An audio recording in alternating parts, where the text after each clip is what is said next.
ಸಾಯಿ ಟಿವಿಯ ಯೂಟ್ಯೂಬ್ಗೆ ಸಬ್ಸ್ಕ್ರೈಬ್ ಆಗಲು ವಿಡಿಯೋ ಕೆಳಗೆ ಕಾಣುವ red colour subscribe button press ಮಾಡಿ. ಪ್ರತಿಯೊಂದು ವಿಡಿಯೋಗಳ ಅಪ್ಡೇಟ್ಗಾಗಿ ಬೆಲ್ ಮೇಲೆ ತಪ್ಪದೆ ಕ್ಲಿಕ್ ಮಾಡಿ.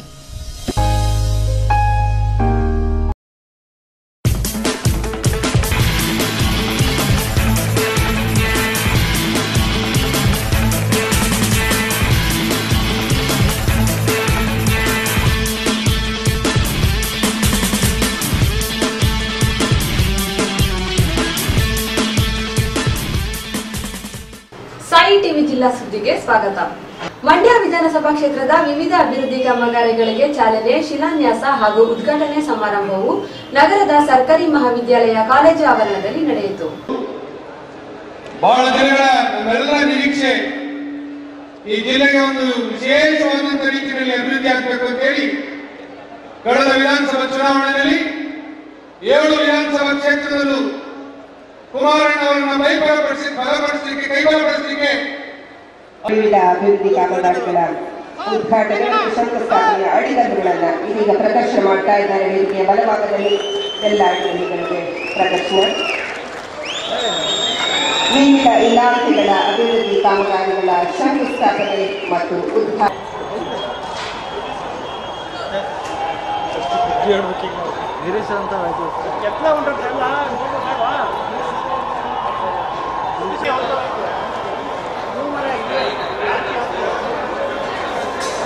ಕಾರ್ಯಕ್ರಮವನ್ನು ಮಾನ್ಯ ಮುಖ್ಯಮಂತ್ರಿ ಎಚ್ ಡಿ ಕುಮಾರಸ್ವಾಮಿ ಅವರು ದೀಪ ಬೆಳಗಿಸುವುದರೊಂದಿಗೆ ಉದ್ಘಾಟಿಸಿದರು.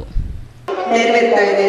ತುಂಬಾ ಪ್ರೀತಿಯಿಂದ ಒಂದು ದೊಡ್ಡ ಚಪ್ಪಾಳೆಯೊಟ್ಟಿಗೆ ನೀವು ಅವರಿಗೆ ಗೌರವವನ್ನು ಸಲ್ಲಿಸಬೇಕು. ಸನ್ಮಾನ್ಯ ಮುಖ್ಯಮಂತ್ರಿಗಳು ಶ್ರೀಯುತ ಎಚ್ ಡಿ ಕುಮಾರಸ್ವಾಮಿ ಅವರು ಅನೇಕ ಕಾಮಗಾರಿಗಳನ್ನ ಇವತ್ತು ಶಂಕುಸ್ಥಾಪನೆಯನ್ನ ಹಾಗೂ ಉದ್ಘಾಟನೆಯನ್ನ ನೆರವೇರಿಸಿಕೊಳ್ತಾ ಇದ್ದಾರೆ. ಈಗ ಬೆಳೆಸುವ ಮೂಲಕ ಕಾರ್ಯಕ್ರಮದ ಉದ್ಘಾಟನೆ ನೆರವೇರ್ತಾ ಇದೆ.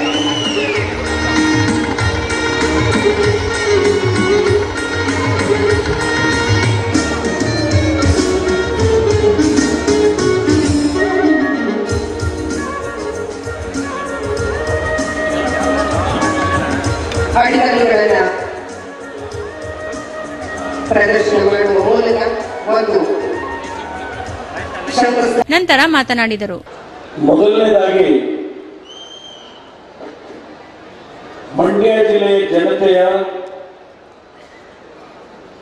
ಋಣದ ಭಾರ ನನ್ನ ಮೇಲೇನಿದೆ. ಆ ಋಣದ ಭಾರವನ್ನ ಇವತ್ತು ತೀರಿಸಬೇಕು ಅಂತಕ್ಕಂಥ ಉದ್ದೇಶದಿಂದಲೇ ಈ ಒಂದು ಮಂಡ್ಯ ಜಿಲ್ಲೆಯ ಅಭಿವೃದ್ಧಿಗೆ ಪೂರಕವಾದಂತಹ ಕಾರ್ಯಕ್ರಮಗಳಿಗೆ ಚಾಲನೆಯನ್ನು ಕೊಡ್ತಾ ಇದ್ದೇವೆ. ಈ ಒಂದು ಸಮಾರಂಭದ ವೇದಿಕೆ ಮೇಲೆ ಉಪಸ್ಥಿತಕ್ಕಂಥ ಹಾಗೂ ಈ ಸಮಾರಂಭದ ಅಧ್ಯಕ್ಷತೆಯನ್ನು ವಹಿಸಿರ್ತಕ್ಕಂಥ ಈ ಒಂದು ನಗರದ ಶಾಸಕರು ಹಿರಿಯರು ಆಗಿರ್ತಕ್ಕಂಥ ಶ್ರೀನಿವಾಸ್ ಅವರೇ,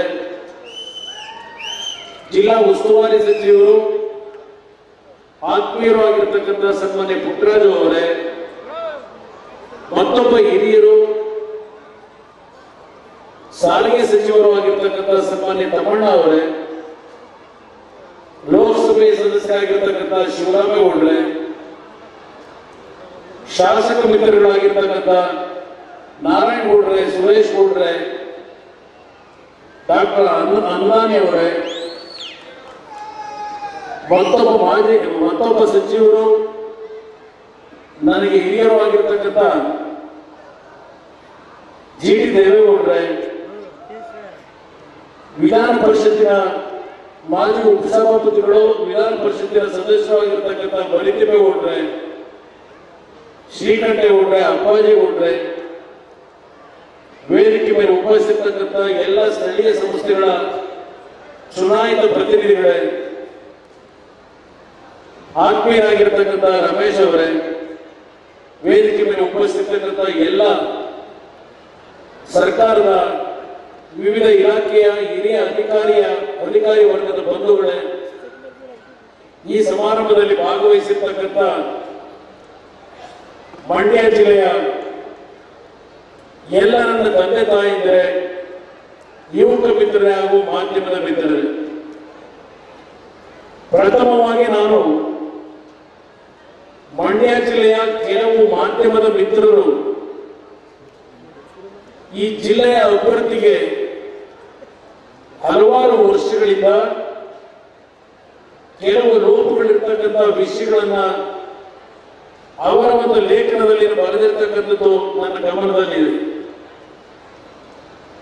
ನನಗೆ ತಿಳುವಳಿಕೆಯನ್ನು ಮೂಡಿಸ್ತಕ್ಕಂಥದ್ರಲ್ಲಿ ಈ ಒಂದು ಜಿಲ್ಲೆಯ ಕೆಲವು ಮಾಧ್ಯಮದ ಮಿತ್ರರು ಈ ಜಿಲ್ಲೆಯ ಅಭಿವೃದ್ಧಿಯ ಬಗ್ಗೆ ಗಮನವನ್ನು ಸೆಳೆದಿದ್ದಾರೆ. ಪ್ರಥಮವಾಗಿ ಈ ಜಿಲ್ಲೆಯ ಮಾಧ್ಯಮದ ಕೆಲವು ನನ್ನ ಮಿತ್ರರಿಗೆ ಕೃತಜ್ಞತೆಗಳನ್ನು ಜಿಲ್ಲೆಯ ಜನತೆಯ ಪರವಾಗಿ ಸಲ್ಲಿಸಲಿಕ್ಕೆ ಬಯಸ್ತಾ ಇದ್ದೇನೆ. ಇವತ್ತು ಈ ಒಂದು ಅಭಿವೃದ್ಧಿಗೆ ನಾನು ಚಾಲನೆಯನ್ನು ಕೊಟ್ಟಿರ್ತಕ್ಕಂಥದ್ದು ಯಾವುದೇ ನನ್ನ ವೈಯಕ್ತಿಕವಾದಂತಹ ಸ್ವಾರ್ಥಕ್ಕೆ ಈ ಚಾಲನೆಯನ್ನು ಕೊಟ್ಟಿಲ್ಲ ಅಂತಕ್ಕಂಥದನ್ನ ಬಹಳ ಸ್ಪಷ್ಟವಾಗಿ ಹೇಳಲಿಕ್ಕೆ ಬಯಸ್ತೇನೆ. 7 ವಿಧಾನಸಭಾ ಕ್ಷೇತ್ರಗಳಲ್ಲಿ ದಾಖಲೆಯ ಬಹುಮತದ ಅಂತರದಲ್ಲಿ ಈ ಜಿಲ್ಲೆಯ ಜನತೆ ತಾವೇನು ಆಶೀರ್ವಾದವನ್ನು ಮಾಡಿದ್ದೀರಿ,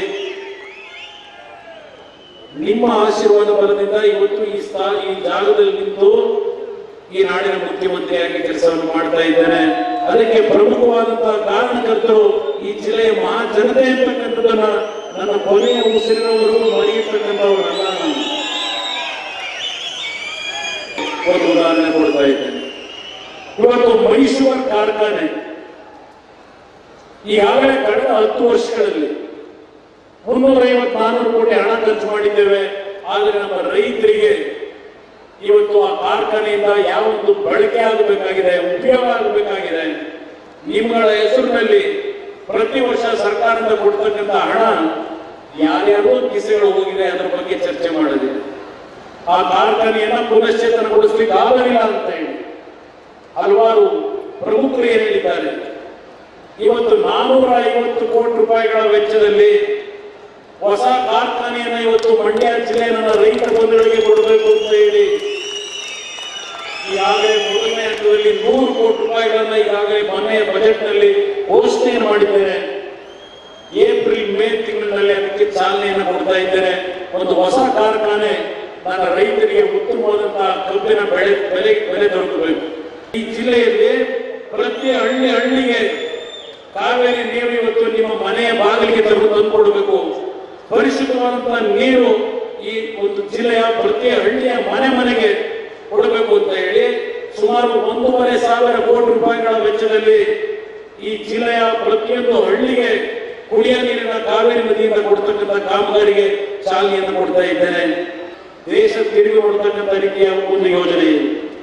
45,000 ಕೋಟಿ ರೂಪಾಯಿಗಳನ್ನ 44 ಲಕ್ಷ ಕುಟುಂಬಗಳಿಗೆ ಇವತ್ತು ಈ ವರ್ಷದ ಕೊನೆಯ ಹಂತದಲ್ಲಿ ಸಂಪೂರ್ಣವಾಗಿ ಹಣ ಕೊಡ್ತಕ್ಕಂಥ ಶಕ್ತಿಯನ್ನ ಈ ನಾಡಿನ ಜನತೆ ನಮಗೆ ನೀಡಿದ್ದೇವೆ. ಇವತ್ತು ಈ ರೀತಿಯ ಒಂದು ಕಾರ್ಯಕ್ರಮಗಳ ಜೊತೆಗೆ ನಮ್ಮ ಯುವಕರಿಗೆ ಉದ್ಯೋಗವನ್ನು ಕೊಡಬೇಕು. ಇವತ್ತು ಒಂದು ಮಾತಿ ವೇದಿಕೆ ಮುಖಾಂತರ ಹೇಳ್ತೇನೆ, ಯಾವ ಒಂದು ಟೂರಿಸಂಗೆ ನಾವು ಉತ್ತೇಜನ ಕೊಡಬೇಕು ಅಂತ ಹೇಳಿ KRS ಹತ್ರ ಡಿಸ್ನಿಲ್ಯಾಂಡ್ ಮಾಡಬೇಕು ಅಂತ ಹೊರಟಿರೋದು ವಿಶ್ವೇಶ್ವರಯ್ಯವರು ಕಟ್ಟಿರ್ತಕ್ಕಂಥ ಅರಸರ ಒಂದು ಈ ಭಾಗದ ಜನರಿಗೆ ಕೊಟ್ಟಂತ ಕೊಡುಗೆ ಏನಿದೆ, ಆ KRS ಡ್ಯಾಮ್ ಹೊಳಿಬೇಕು ಅಂತ ಹೇಳಿ ನಾವು ಡಿಸ್ನಿಲ್ಯಾಂಡ್ ಮಾಡಕ್ ಹೋಗಿದ್ದೇವ. ಆ ಕಾವೇರಿ ನೀರಿನ ಮಹತ್ವ ನಮಗೆ ಗೊತ್ತಿದೆ. ಕನಿಷ್ಠ ಯಾವುದೇ ರೀತಿಯ ಒಕ್ಕಲಿಪಿಸ್ತಕ್ಕಂಥ ಯಾರಿಗೂ ಪ್ರಶ್ನೆ ಇಲ್ಲ. ಸುಮಾರು 50,000 ಕುಟುಂಬದ ಮಕ್ಕಳಿಗೆ ಇವತ್ತು ಉದ್ಯೋಗ ದೊರಕಬೇಕು ಅಂತಕ್ಕಂಥ ದೊಡ್ಡ ಮಟ್ಟದ ಒಂದು ಕಾರ್ಯಕ್ರಮಕ್ಕೆ ನಾವು ಚಾಲನೆಯನ್ನು ಕೊಟ್ಟಿದ್ದೇವೆ. ಯಾವುದೇ ರೀತಿಯ ಒಂದು ನಿಮಗೆ ಅಪಪ್ರಚಾರಗಳಿಗೆ ಒಳಗಾಗಬೇಡಿ. ನಮ್ಮ ರಾಜ್ಯದಲ್ಲಿ ಪಾಪ ಮದ್ದೂರಿನ ಯಾರೊಬ್ರು ವಾಟ್ಸಪ್ ಮಾಡಿಬಿಟ್ರು, ನಮ್ಮ ಕುಮಾರಣ್ಣ ಬಂದ್ರು ಮುಖ್ಯಮಂತ್ರಿ ಆದ್ರೆ ಹಾಲಿನ ಬೆಲೆ ಇನ್ನೂ ಏರಿಸ್ತಾರೆ ಡೌನ್ ಆಗೋಯ್ತು ಅಂತ ಹೇಳಿ. ಹಾಲಿನ ಬೆಲೆ ಕಡಿಮೆ ಮಾಡಿದವರು ನಾನಲ್ಲ, ನನ್ನ ಗಮನಕ್ಕೆ ಬಂದಿಲ್ಲ. ಹಾಲಿನ ಬೆಲೆ ಕಡಿಮೆ ಮಾಡಿದವರು ನಿಮ್ಮ ಮಂಡ್ಯ ಹಾಲು ಉತ್ಪಾದಕರ ಸಂಘ ಏನಿದೆ, ಜಿಲ್ಲಾ ಸಂಘ, ಕೇಳಿದೆ ಅವರು ಕಡಿಮೆ ಮಾಡಿದ್ರು. ಕಾರಣ ಹಾಲು ಉತ್ಪಾದನೆ ಹೆಚ್ಚಾಗಿ ಹಣ ಕೊಡ್ಲಿಕ್ಕಾಗಲ್ಲ. ನನ್ನಿಂದಾದಂತ ತಪ್ಪಲ್ಲ. ಕಳೆದ ವರ್ಷದವರೆಗೆ 5 ರೂಪಾಯಿ ಏರಿಕೆ ಪ್ರೋತ್ಸಾಹ ಧನ, ಮುಂದಿನ ಮಾರ್ಚ್ನಿಂದ ಪುನಃ 1 ರೂಪಾಯಿ ಏರಿಕೆಯನ್ನು ಮಾಡಿದ್ದೇನೆ. 6 ರೂಪಾಯಿ ಇವತ್ತು ಪ್ರೋತ್ಸಾಹ ಧನಕ್ಕೆ ಏರಿಕೆ ಮಾಡಿದ್ದೇನೆ ಹಾಲು ಉತ್ಪಾದಕರಿಗೆ. ಇದು ಕುಮಾರಸ್ವಾಮಿ ಕೊಟ್ಟಿರ್ತಕ್ಕಂಥ ಕೊಡುಗೆ. ಇವತ್ತು ಯಾವ ಹಾಲು ಉತ್ಪಾದನೆ ಮಾಡತಕ್ಕಂಥ ನಮ್ಮ ತಾಯಂದರಿಗೆ ನಮ್ಮ ರಾಜ್ಯ ಸರ್ಕಾರದಲ್ಲಿ ನಾವು ಕೊಡ್ತಾ ಇರತಕ್ಕಂಥ ಸಬ್ಸಿಡಿ ಹಣ ಇವತ್ತು 6,000 ರೂಪಾಯಿನ ನರೇಂದ್ರ ಮೋದಿ ಕೊಟ್ಟು ನಿಮಗೆ 2,098 ಕೋಟಿ. ಇವತ್ತು ನಮ್ಮ ಸರ್ಕಾರದಲ್ಲಿ ನಾವು ಹಾಲು ಉತ್ಪಾದಕರಿಗೆ ಕೊಡ್ತಾ ಇರತಕ್ಕಂಥ ಸಹಾಯಧನ 2,500 ಕೋಟಿ ರೂಪಾಯಿಗಳು ಹಾಲು ಉತ್ಪಾದನೆ ಮಾಡತಕ್ಕಂಥ ರೈತ ಬಂಧುಗಳಿಗೆ. ಇದನ್ನು ನಾವು ಅರ್ಥ ಮಾಡ್ಕೋಬೇಕು. ಕುಟುಂಬಗಳಿಗೆ ಈ ವರ್ಷವೂ ಉತ್ತಮವಾದಂತಹ ಮಳೆಯನ್ನು ಕೊಟ್ಟು KRS ಡ್ಯಾಮ್ ತುಂಬಬೇಕು, ಹೇಮಾವತಿ ಡ್ಯಾಮ್ ತುಂಬಬೇಕು, ಆರಂಗಿ ಡ್ಯಾಮ್ ತುಂಬಬೇಕು. ಅದರಿಂದ ನಾನು ರೈತ ಕನಿಷ್ಠ ವರ್ಷಕ್ಕೆ 2 ಭತ್ತದ ಬೆಳೆಯನ್ನು ಬೆಳಿಬೇಕು ಅಂತಕ್ಕಂಥದ್ದನ್ನು ನಾನು ಕಾಣಬೇಕು. ಇವತ್ತು ಆ ರೀತಿಯ ಒಂದು ವಾತಾವರಣ ಭಗವಂತ ನಮಗೆ ಕರುಣಿಸಲಿ ಅಂತಕ್ಕಂಥ ಪ್ರಾರ್ಥನೆಯನ್ನು ನಾನು ಸಲ್ಲಿಸಿ, ಆ ಭಗವಂತನ ಆಶೀರ್ವಾದ ನಿಮ್ಮೆಲ್ಲರ ಮೇಲೆ ಇರಲಿ ಅಂತಕ್ಕಂಥ ಪ್ರಾರ್ಥನೆ ಸಲ್ಲಿಸಿ ನನ್ನ 2 ಮಾತುಗಳನ್ನು ಮುಗಿಸ್ತೇನೆ. ಜೈ ಜೈ ಕರ್ನಾಟಕ ಮಾತು. ಕಾರ್ಯಕ್ರಮದಲ್ಲಿ ಜಿಲ್ಲಾಧಿಕಾರಿ ಎನ್ ಮಂಜುಶ್ರೀ, ಸಚಿವರಾದ ಡಿಸಿ ತಮ್ಮಣ್ಣ, ಪುಟ್ಟರಾಜು, ಶಾಸಕರಾದ ಅನ್ನದಾನಿ, ನಾರಾಯಣಗೌಡ, ಸಂಸದರಾದ ಶಿವರಾಮೇಗೌಡ, ಕೆಟಿ ಶ್ರೀಕಂಠೇಗೌಡ, ಎಂ ಶ್ರೀನಿವಾಸ್, ಜಫರುಲ್ಲಾ ಖಾನ್, ಸುರೇಶ್ ಗೌಡ, ಅಪ್ಪಾಜಿಗೌಡ, ನಾಗರತ್ನ ಸ್ವಾಮಿ ಸೇರಿದಂತೆ ಇತರ ಗಣ್ಯರಿದ್ದರು. ತಾಲೂಕು ಆಡಳಿತ ಹಾಗೂ ಕನ್ನಡ ಮತ್ತು ಸಂಸ್ಕೃತಿ ಇಲಾಖೆ ಇವರ ವತಿಯಿಂದ ಸಂತಕವಿ ಸರ್ವಜ್ಞ ಜಯಂತ್ಯೋತ್ಸವವು ನಾಗಮಂಗಲ ಪಟ್ಟಣದ ಮಿನಿ ವಿಧಾನಸೌಧದ ಆವರಣದಲ್ಲಿ ಬಹಳ ವಿಜೃಂಭಣೆಯಿಂದ ನಡೆಯಿತು. ಶಾಸಕ ಸುರೇಶ್ ಗೌಡ ಜ್ಯೋತಿಯನ್ನು ಬೆಳಗಿಸಿ ಸಂತಕವಿ ಸರ್ವಜ್ಞನ ಭಾವಚಿತ್ರಕ್ಕೆ ಪುಷ್ಪಾರ್ಚನೆ ಸಲ್ಲಿಸಿದರು.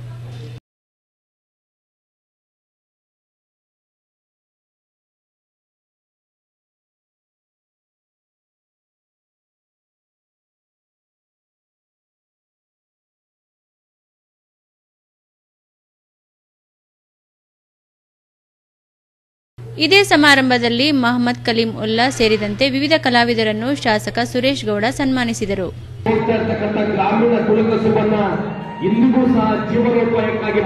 ಬಳಿಕ ಮಾತನಾಡಿದ ಅವರು,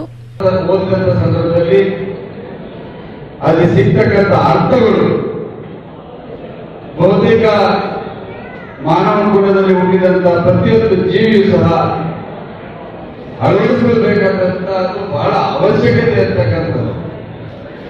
ಕಡಿಮನವರು ಈಗಾಗಲೇ ಹಲವಾರು ವಚನಗಳನ್ನ ಹೇಳಿದ್ರು.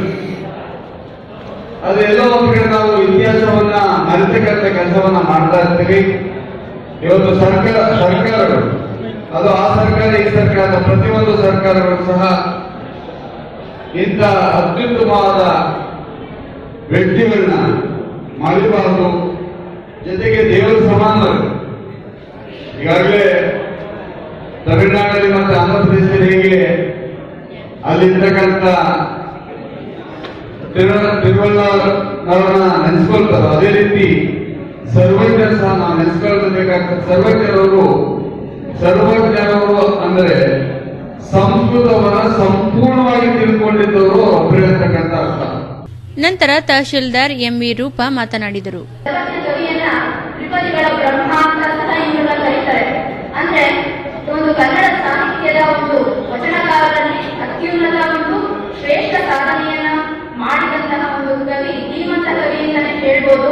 ತಮಿಳುನಾಡಿನಲ್ಲಿ ತಿರುವಣ್ಣನವರಂತ ಹೇಗೆ ಹೆಸರು ಮಾಡಿದ್ರೋ ಅದಕ್ಕೆ ಸರಿಸಮಾನರಾಗಿ ಕನ್ನಡದ ಸಾಹಿತ್ಯದಲ್ಲೂ ಸಹ ಪ್ರತಿಭೆಗಳಿದೆ ಅನ್ನೋದನ್ನ ಸಾಧಿಸುವಂತ ಮಹಾನ್ ವ್ಯಕ್ತಿಯನ್ನ ಈ ಒಂದು ಸಂದರ್ಭದಲ್ಲಿ ನಾವು ನೆನೆಸ್ಕೋಬೇಕಾಗಿದೆ.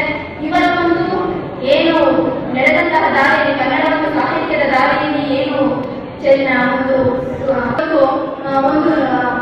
ಏನಪ್ಪಾ ನೈತಿಕತೆಯ ನೆಲೆಗಟ್ಟಿನಲ್ಲಿ ಇದೆ ಅಂತ ಹೇಳ್ಬೋದು. ಇದು ಮುಂದಿನ ಜನರೇಷನ್ ಸಹ ಒಂದು ತಲುಪಬೇಕಾಗುತ್ತೆ. ಆ ನಿಟ್ಟಿನಲ್ಲಿ ನಮ್ಮ ತಾಲೂಕು ಕಚೇರಿ ಇವತ್ತು ಈ ಒಂದು ಕಾರ್ಯಕ್ರಮವನ್ನ ಹಮ್ಮಿಕೊಂಡಿದೆ. ಈ ಒಂದು ಕಾರ್ಯಕ್ರಮದಲ್ಲಿ ಪುರಸಭೆಯ ಸದಸ್ಯರು, ತಾಲೂಕಿನ ಎಲ್ಲಾ ಇಲಾಖೆಯ ಅಧಿಕಾರಿಗಳು ಭಾಗವಹಿಸಿದರು.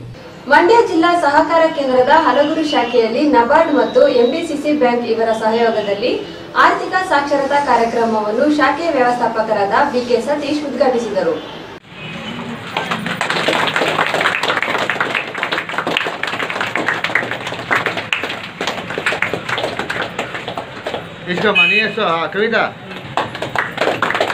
ಇದೇ ವೇಳೆ ಸ್ವಸಹಾಯ ಸಂಘಗಳ ತಾಲೂಕು ಸಂಘಟಿತರಾದ ಶಿವಕುಮಾರ್ ಮಾತನಾಡಿ, ಸಾರ್ವಜನಿಕರು ಸರ್ಕಾರದಿಂದ ಸಿಗುವ ಸವಲತ್ತುಗಳನ್ನು ಪಡೆಯಬೇಕಾದರೆ ಬ್ಯಾಂಕಿನ ಮುಖಾಂತರ ನಿಮ್ಮ ಖಾತೆ ಹಣ ಸಂದಾಯ ಮಾಡುತ್ತಾರೆ ಮತ್ತು ಸಾಲವನ್ನು ಪಡೆಯಬೇಕಾದರೆ ಬ್ಯಾಂಕಿನಲ್ಲಿ ಖಾತೆ ತೆರೆದು ಅಲ್ಲಿಂದ ಸಿಗುವ ಸವಲತ್ತುಗಳನ್ನು ಸದ್ಬಳಕೆ ಮಾಡಿಕೊಳ್ಳುವಂತೆ ಮನವಿ ಮಾಡಿದರು.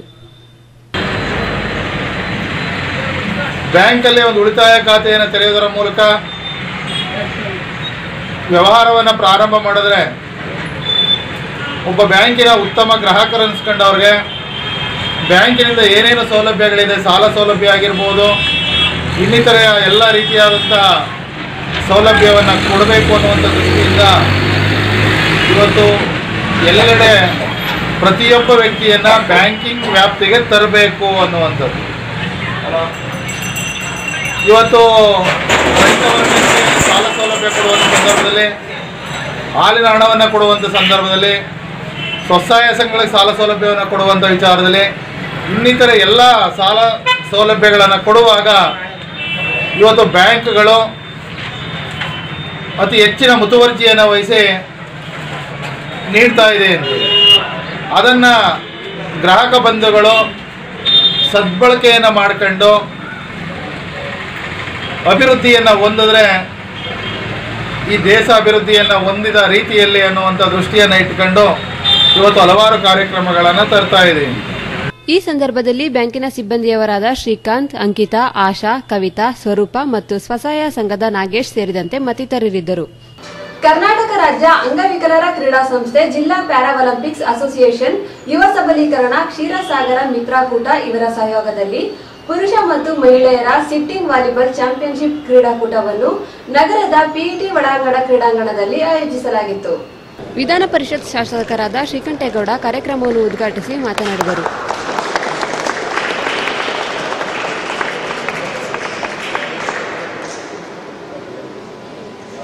ಕೇರಳ, ತೆಲಂಗಾಣ, ಗೋವಾ and ಕರ್ನಾಟಕ ಪಾಂಡಿಚೇರಿ ಅದರ 7 ಸ್ಟೇಟ್ಸ್. ಬಂಧುಗಳೇ, ಸ್ವಾಗತ ಮಾಡುವಾಗ ನಮ್ಮ ಸಂದೇಶ ಹೇಳ್ತಾ ಇದ್ದೀವಿ, ಸಬಲರು ನಾವೇನಿದ್ದೀವಿ, ನಾವು ರಾಷ್ಟ್ರೀಯ ಮತ್ತು ಅಂತಾರಾಷ್ಟ್ರೀಯ ಕ್ರೀಡೆಯಲ್ಲಿ ಈ ರಾಷ್ಟ್ರದ ಗೌರವವನ್ನು ಅಷ್ಟಾಗೊಳಿಸಕ್ಕೆ ಸಾಧ್ಯ ಆಗಿಲ್ಲ. ಆದರೆ ಆ ಕೊರತೆಯನ್ನು ನೀವು ನೀಗಿಸಿದ್ದೀರಿ. ಇವತ್ತು ಅಂತಾರಾಷ್ಟ್ರೀಯ ಮಟ್ಟದಲ್ಲಿ ನಮ್ಮ ಗೌರವ ಮತ್ತು ಘನತೆಯನ್ನು ನಾವು ಎತ್ತಿ ಹಿಡಿದಿದ್ದೀವಿ. ಅದಕ್ಕಾಗಿ ನಿಮಗೆ ನಾನು ಅಭಿನಂದನೆಗಳನ್ನು ಸಲ್ಲಿಸುತ್ತೇನೆ. ಮತ್ತು ಇವತ್ತು ಮಂಡ್ಯದಲ್ಲಿ ಬಹುಶಃ ಇದು ಮೊದಲನೇ ಬಾರಿಗೆ ಇರಬೇಕು, ದಕ್ಷಿಣ ಭಾರತ ಮಟ್ಟದ ಈ volleyball tourney, the first time we are going to arrange this event in Mandya. On behalf of Mandya people also I welcome you. ಈ ಕ್ರೀಡೆಗಳಲ್ಲಿ ಪಾರ್ಟಿಸಿಪೇಷನ್ ಇಸ್ ಇಂಪಾರ್ಟೆಂಟ್. ಗೆಲ್ಲೋದು ಅದು ಎರಡನೇ ವಿಚಾರ. ಆದರೆ ವಿಕಲಚೇತನರು ಬೇರೆಯವರಿಗಿಂತ ನಾವು ಹಿಂದೆ ಇಲ್ಲ ಅನ್ನುವುದನ್ನು ಸಾಬೀತುಪಡಿಸಿದ್ರಲ್ಲ, ಅದಕ್ಕೆ ಎಷ್ಟು ನಮಸ್ಕಾರ ಹೇಳ್ಬೇಕು. ನಮ್ಮ ಮಾದೇವರು ಹೆಸರು ಕರೆದಾಗ ಇವೆಲ್ಲ ಜೋರಾದ ಚಪ್ಪಾಳೆಯಿಂದ ಹೊಡೆದ್ರಿ. ಯಾಕೆಂದರೆ ಅವರು ರಾಷ್ಟ್ರೀಯ ಅಂತಾರಾಷ್ಟ್ರೀಯ ಮಟ್ಟದಲ್ಲಿ ಕೆಲಸ ಮಾಡಿ ಮತ್ತು ಪ್ರತಿಷ್ಠಿತ ಅರ್ಜುನ ಪ್ರಶಸ್ತಿಯನ್ನು ತಪ್ಪಾಕಿಕೊಂಡಿದ್ದಾರೆ. ಈ ಸಂದರ್ಭದಲ್ಲಿ ಜಿಲ್ಲಾ ಪಂಚಾಯತ್ ಅಧ್ಯಕ್ಷರಾದ ನಾಗರತ್ನ ಸ್ವಾಮಿ, ಸಿಇಒ ಯಾಲಕಿಗೌಡ, ಗಾಯತ್ರಿ ರೇವಣ್ಣ, ನಂದೀಶ್ ಸೇರಿದಂತೆ ಇತರರಿದ್ದರು. ಪಾಂಡವಪುರ ತಾಲೂಕಿನ ಹರಳಹಳ್ಳಿ ಗ್ರಾಮದ ನಿವಾಸಿ ವಿವೇಕಾನಂದ ಎಂಬುವವರ ಮನೆಯಲ್ಲಿ ಕಳೆದ ರಾತ್ರಿ ಕಳ್ಳರು ಚಿನ್ನಾಭರಣ ಮತ್ತು ಹಣವನ್ನು ದೋಚಿ ಪರಾರಿಯಾಗಿದ್ದಾರೆ. ಪಾಂಡವಪುರ ತಾಲೂಕಿನ ಹರಳಹಳ್ಳಿ ಗ್ರಾಮದ ನಿವಾಸಿ ವಿವೇಕಾನಂದ ಎಂಬುವರಿಗೆ ಸೇರಿದ ಮನೆ. 4 ಮಂದಿ ಕಳ್ಳರು ಕಾರಿನಲ್ಲಿ ಆಗಮಿಸಿ ಮನೆಯ ಹೊರಗೆ ನಿಂತು ಇನ್ನುಳಿದವರು ಕಬ್ಬಿಣದ ರಾಡುಗಳನ್ನು ಬಳಸಿ ಬಾಗಿಲು ಬೀಗ ಮುರಿದು ಒಳಗೆ ನುಗ್ಗಿ ಕೊಠಡಿಗಳ ಬಾಗಿಲು ಮುರಿದು ಲಕ್ಷಾಂತರ ರು ಬೆಲೆ ಬಾಳುವ ಚಿನ್ನಾಭರಣ ಕಳ್ಳತನ ನಡೆಸಿ ಪರಾರಿಯಾಗಿದ್ದಾರೆ.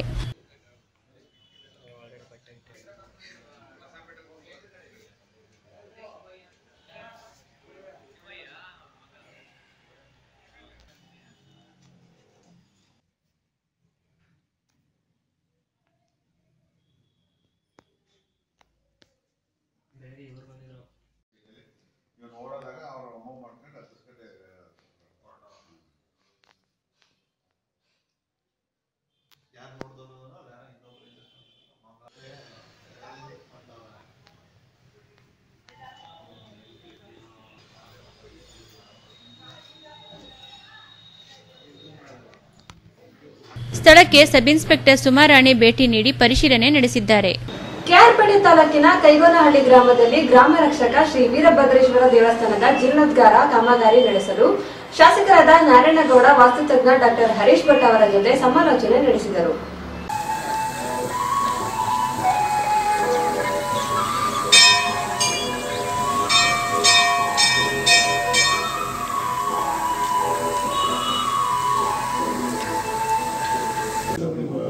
ಅಲ್ಲಿಂದಲೇ ಶುರುವಾಗಿದೆ. ಅಲ್ಲಿ 5 ಗ್ರಾಮ ಆಳ್ಕೆ ಮಾಡಿದ್ದೀವಿ ತಾಲೂಕು. ನಮ್ಮದು ಫಸ್ಟ್ ಸೀಟು ಸ್ಥಾನ. ಏನು ಮಾಡೋದು ನೋಡಿ, ಜನಗಳು ನಮ್ಮ ಮನುಷ್ಯ ಅನ್ನೋದು ಅಭಿಮಾನ ಇರೋದಿಲ್ಲ ನಮ್ಮಲ್ಲಿ. ಬಿಡಿ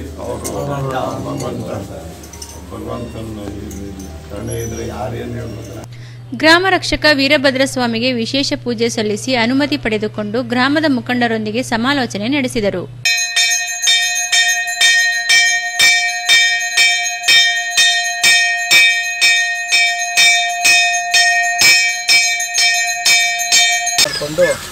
ನಮ್ಮ ಈ ವೀರಭದ್ರೇಶ್ವರ ಸ್ವಾಮಿ ಮಹಾಗಣಪತಿ ಅನುಗ್ರಹದಿಂದ ವೀರಭದ್ರೇಶ್ವರ ಸ್ವಾಮಿ ಮಹಾಗಣಪತಿ ಪರಿವಾರ ದೇವತೆ ಭದ್ರಕಾಳಮ್ಮ ಹಾಗೂ ಕಾಳಭೈರೇಶ್ವರ ಸ್ವಾಮಿ ಸನ್ನಿಧಾನದಲ್ಲಿ ದೇವರು ಪ್ರಾರ್ಥನೆ ಮಾಡಿಕೊಂಡು ದೇವರಿಗೆ ದೇವಾಲಯ ಜೀರ್ಣೋದ್ಧಾರವನ್ನು ನೆರವೇರಿಸುವ ಸಲುವಾಗಿ ದೇವರ ಆರಾಧನೆ ಮೂಲಕವಾಗಿ ಸನ್ಮಾನ್ಯ ಈ ಕ್ಷೇತ್ರ ಶಾಸಕರಾದಂತಹ ಸನ್ಮಾನ್ಯ ನಾರಾಯಣಗೌಡರ ಸಮ್ಮುಖದಲ್ಲಿ ಭಗವಂತನ ಅನುಗ್ರಹದಿಂದ ಜೀರ್ಣೋದ್ಧಾರ ಕಾರ್ಯವನ್ನು ಮಾಡಬೇಕು ಅಂತ ಹೇಳಿ ಆಗ್ತಾ ಇದೆ. ಇದು ಗರ್ಭಗೇಹಂ ಶಿರಃ ಪ್ರೋಕ್ತಂ ಶಿಖಾ ಶಿಖರ ಮುಚ್ಚತೆ ನಾಸಿಕ ಸುಖನಾಸಿ ಸ್ಯಾದ್ ಅಂತರಾಳಂ ಕಳಂ ಸ್ಮೃತಂ ನವಾಂಗೈರ್ ನವರಂಗಂತು ನಾಟ್ಯಾರ್ಥಂ ನೃತ್ಯ ಮಂಟಪ ಅಂತ ಭಗವಂತ ಈಶ್ವರನ ಡಮುರಗದ ನಾದದಿಂದ ಪಂಚಮುಖಗಳಿಂದ ಉತ್ಪತ್ತಿಯಾಗಿರುವಂತಹ ಆಗಮಶಾಸ್ತ್ರ ಈಶ್ವರ ಶೈವಾಗಮ ಅಥವಾ ಶಿವಾಗಮ ಅಂತ ಹೇಳುತ್ತೆ. ಹಾಗೆ ಆ ಶಿವಾಗಮವನ್ನು ಭಗವಂತನು ಪಾರ್ವತಿ ದೇವಿಗೆ ಸ್ತುತಪಡಿಸಿ ಆಕೆಯಿಂದ ನಂದಿಕೇಶ್ವರನಿಗೆ ಸ್ತುತಪಡಿಸಿ ಋಷಿಪುಂಗವರ ಮೂಲಕವಾಗಿ ಈ ಭುವಿಯಲ್ಲಿ ಇವತ್ತಿಗೂ ಆಗಮಶಾಸ್ತ್ರವು ನೆರವೇರ್ತಾ ಇದೆ. ಅಂತಹ ಒಂದು ಆಗಮಶಾಸ್ತ್ರೋಕ್ತವಾಗಿ ಈ ದೇವಾಲಯವನ್ನು ಜೀರ್ಣೋದ್ಧಾರ ಮಾಡಬೇಕು ಅನ್ನೋ ಒಂದು ಸಂದರ್ಭ ಒದಗಿ ಬಂದಿದೆ. ಅದಕ್ಕೆ ನಮ್ಮ ಶಾಸಕರು ಅತ್ಯಂತ ಮಹತ್ವದ ಅವರೊಂದು ವಿಚಾರ ಹೇಳಿದ್ರು. ನನಗೆ ಭಾಳ ಸಂತೋಷ ಆಗೋಯ್ತು. ಇದು ಉತ್ಪ್ರೇಕ್ಷೆಗಾಗಿ ಮುಖಸ್ತುತಿಗೆ ನಾನು ಖಂಡಿತ ಹೇಳ್ತಾ ಇಲ್ಲ.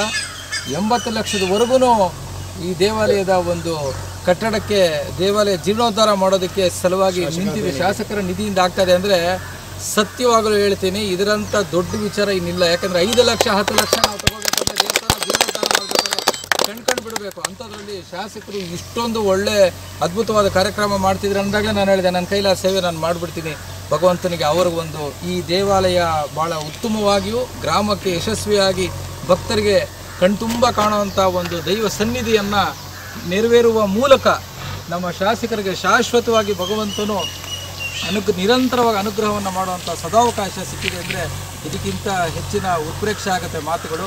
ಅದರಿಂದ ಅವರ ನೇತೃತ್ವದಲ್ಲಿ ಅತ್ಯುತ್ತಮ. ಗ್ರಾಮದ ಮುಖಂಡ ಮಂಚೇಗೌಡ, ಮುದ್ದೇಗೌಡ, ಕುಮಾರ್, ಶಿವರಾಮೇಗೌಡ ಸೇರಿದಂತೆ 100 ಗ್ರಾಮಸ್ಥರು ಪೂಜಾ ಕಾರ್ಯಕ್ರಮದಲ್ಲಿ ಭಾಗಿಯಾಗಿದ್ದರು. ಬಾಲಾಕೋಟ್ ಉಗ್ರರ ತಾಣದ ಮೇಲೆ ಭಾರತ ವಾಯುಸೇನೆ ದಾಳಿ ನಡೆಸಿ ಉಗ್ರರ ಶಿಬಿರವನ್ನು ಧ್ವಂಸ ಮಾಡಿರುವ ಭಾರತೀಯ ಸೇನೆಯ ಕ್ರಮವನ್ನು ಸ್ವಾಗತಿಸಿ ಹಲಗೂರಿನಲ್ಲಿ ಸಾರ್ವಜನಿಕರು ಪಟಾಕಿ ಸಿಡಿಸಿ ಸಂಭ್ರಮ ಆಚರಿಸಿದರು.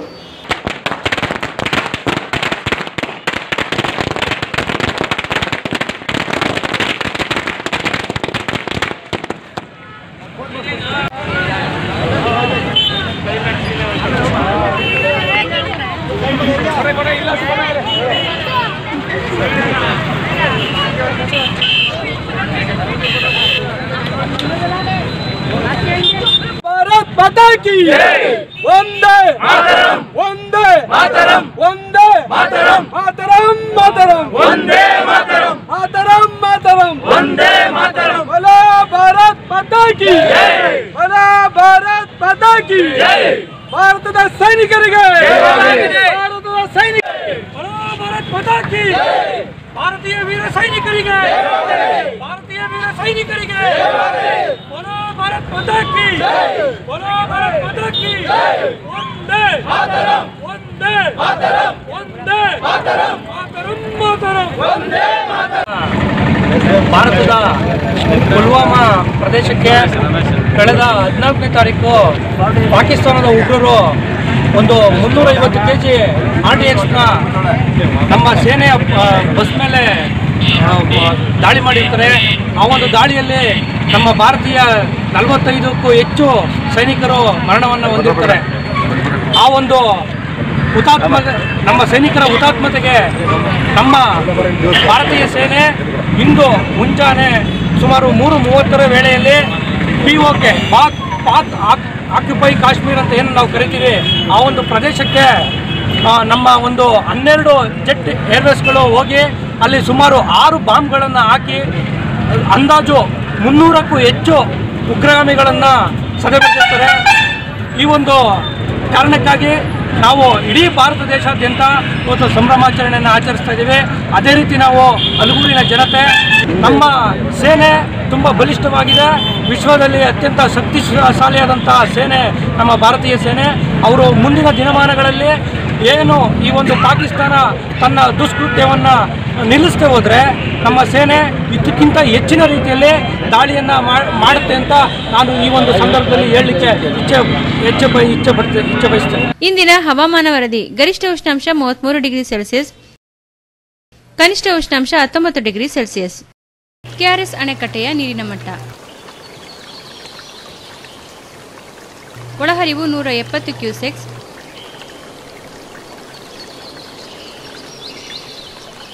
ಹೊರಹರಿವು 493 ಕ್ಯೂಸೆಕ್ಸ್. ಗರಿಷ್ಠ ಮಟ್ಟ 124.80 ಅಡಿಗಳು. ಇಂದಿನ ನೀರಿನ ಮಟ್ಟ 109.38 ಅಡಿಗಳು.